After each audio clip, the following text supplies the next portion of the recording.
बाळा, लोक काय म्हणतील याचा विचार करून तू कितीतरी वेळा स्वतःची स्वप्ने मनातच दाबून ठेवलीस.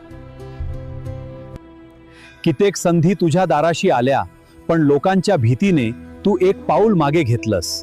पण बाळा, हे नेहमी लक्षात ठेव, लोकांना तुझ्या आयुष्यावर मत द्यायला वेळ असतो, पण तुझ्या वेदना समजून घ्यायला वेळ नसतो. तू अडचणीत असशील तर अनेक जण फक्त पाहतील, पण संघर्ष मात्र तुलाच करावा लागेल.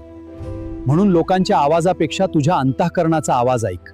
ज्या मार्गावर सत्य, प्रामाणिकपणा आणि श्रद्धा आहे, त्या मार्गावर निसंकोचपणे चालत राहा. बाळा, परमेश्वराने तुला लोकांना खुश करण्यासाठी नाही, तर तुझ्या जीवनाचे ध्येय पूर्ण करण्यासाठी या पृथ्वीवर पाठवले आहे. माझ्यावर विश्वास ठेव. तू योग्य मार्गावर चालत असशील तर लोक बोलणारच, कारण जो स्थिर उभा असतो त्याच्याकडे कोणी पाहत नाही, पण जो पुढे जाण्याचा प्रयत्न करतो त्याच्यावरच टीका होते.